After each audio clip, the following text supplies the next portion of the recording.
Qué rollo, quiero mandar un saludo a mi amigo Goodfella de parte de tu amigo Jaime Munguía. Un abrazo, carnal. Ánimo.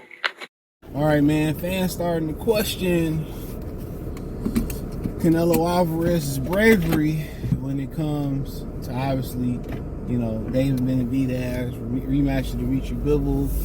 They try to act like that didn't happen.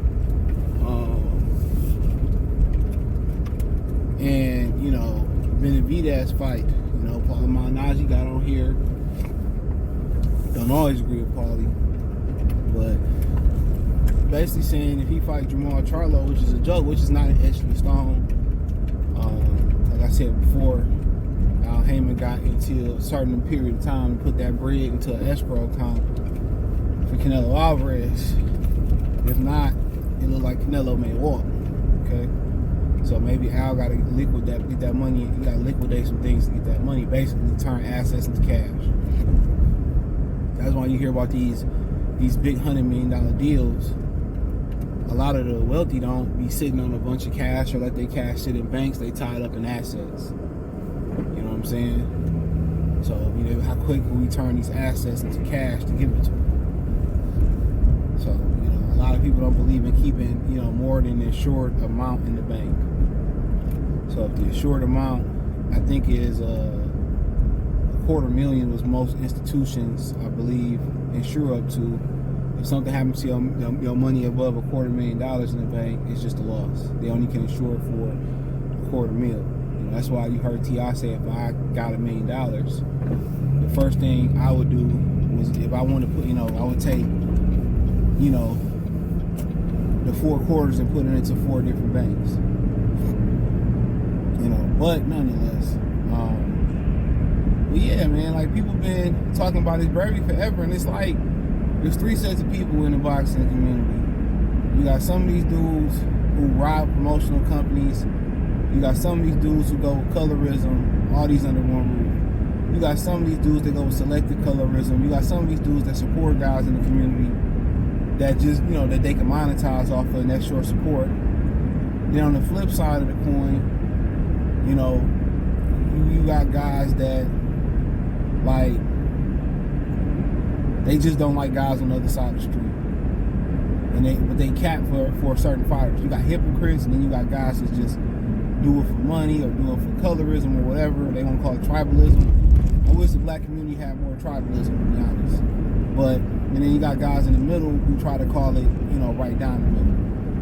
And I'm one of those guys. If a duck on PBC, a duck on Top Rank, a duck on Matchroom, a duck on Queensberry, a duck on Main Event, whatever the duck is at, Don King Promotions, you know what I'm saying, TGB Promotions, you gotta call a spade a spade. And I've consistently said this, if David Benavidez never lost that title, Canelo would have went for Undisputed. I'm telling y'all that. He would have told y'all, the shit don't matter. And a lot of y'all know I'm telling the truth. He would have said the shit don't matter. So, in my humble opinion, he's a Hall of Famer right now, and he's done more damn near than any active boxer. You know what I'm saying?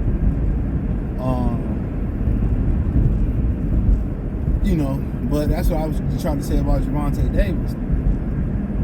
Even though Canelo was cuddled and protected and never really had to earn shit, he still had to go out there and fight Gennady Golovkin, fight Lara. He still had to fight some marquee fights. Austin Trout, Floyd Mayweather. He still had to go out there and against some other, names to validate him in the boxing world. And no doubt he validated. And one thing I can side with him on, it don't matter what you do in the boxing community, it ain't good enough.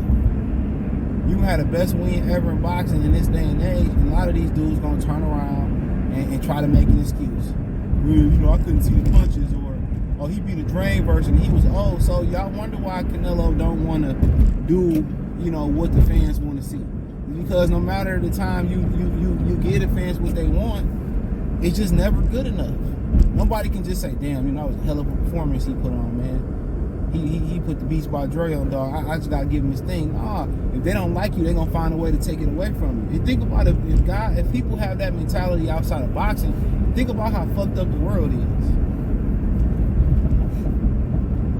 Just think about that for a minute, how fucked up the world is. crazy. Think about it.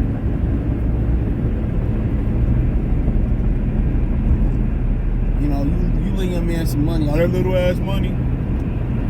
You know, you do something good, or that's cool. Like, no, you gotta keep that negativity from around. This is why niggas got, like, people with a lot of friends, girls and males with a lot of friends. It's just garnishment. You know what I'm saying? How they put, you know, the garnishment on a dish to make the dish look better. It don't make it taste better, just the presentation. And a lot of people, you know, are attracted to people who got to keep a lot of people around them, talk around them. I always felt like them weak motherfuckers who need to be in the gang, who need to be in the group. You know what I'm saying? Who need to lean on somebody. You weaker than a motherfucker.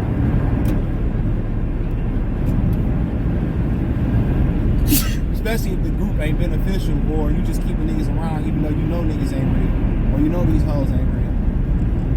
That don't make you strong. That don't make you a people person. That make you a weak person. So I understand, like, where he coming from, bro. And I'm gonna always keep it real.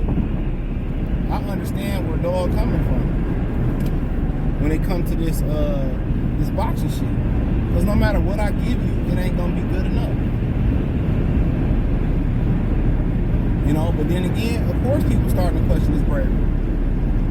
Like, you got a regular WBA champion, David Morale, that's been sitting there. And you got a super WBA champion, David Benavidez, that's been sitting there, you know. But you ain't trying to make efforts to fight either one of them. And then on top of that, you put pun involved in it, you smearing it in their face by not relinquishing the belt so they can become champion. And you know the WBC want to keep that Canelo bag going in, so, you know, if I'm Benavidez, I'm lawyering up. They say they're going to order the fight in March, they need to order it. And force Canelo to drop the belt. And that's just the God honest truth to the matter.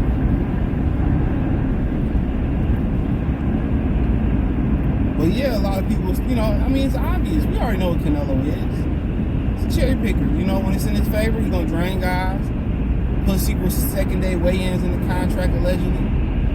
We know what it is. We know what it is. It ain't no mystery. But then again, a lot of the people that support Canelo Alvarez in America, they act like that shit don't exist. They act like that shit don't exist, bro. Like, we crazy when we talking about he gotta have what you call it, he gotta have a competitive advantage going into a fight. And I think people been questioning it. People that's objective, people that don't like him. We've been questioning, you know, some of the things and how he moved. And before y'all thought, yo, Canelo hater, I did think he beat Triple G the first fight, and I think he dominated the second fight. Third fight don't need no explanation. So I did believe he won the first, obviously all three. But he don't want none of Benavidez. I keep telling y'all that. Benavidez too young where he can't get a competitive advantage. Even versus Beeble, he couldn't get a competitive advantage. You see what happened? He wasn't even close. Benavidez would beat the dog walking shit out of Canelo. I tried to tell y'all that shit. Once I seen how he did to Demetrius Andrade, that validated in my mind. Because Andrade's a big guy. You know, Canelo just too small to be in there with him. And Canelo know at 30-something, 33, 32, 33, 34 years old, he can't keep that young man off of him. If he know he can't hurt him to the head or to the body, he know he gonna get ran out the ring. And he ain't gonna be able to defend himself. And that's gonna be the most devastating loss of his career because he's gonna get stopped. I keep trying to tell y'all, he'll smash Benavidez. If he'll smash him, it's so easy, bro. If it ain't nothing but ain't nothing but a thing, well, get in there and prove it. Get in there and prove it. Like I said, I ain't seen nobody ever leave no easy legit money on the floor. I ain't never seen that. Never. Never. If it's easy money to go get, man, all the hustlers I know, they gonna go get that. So miss me with that. Miss me with that. Please do. Please do. You know? So, of course, people starting to question his bravery and if he's scared of David Benavidez. Of course. You know? They said David Benavidez was willing to take a $5 million pay cut and give it to Canelo just to fight him, and he said no. Come on. And so be it. I don't want to see nobody going to no fight that they think they can't win. And this is what Nayu Inoue is talking about in the U.S. These motherfuckers ain't got no heart no more. He exactly right, and I agreed with him. I agreed with him about these fighters, bro. I agree with him. I agree with him. So, you know, just my opinion. Let me know what you girls and guys think in the comment section. Thumbs up the video, share the video, subscribe to the channel. The subscribe button is the bell icon button. Hit all notifications. Increase your chance to get notifications. We go live or drop video. Financially, want to support the channel? Cash App, $CJ Good 313. Venmo CJ Good 313. PayPal in the description. Appreciate the love, support. Peace.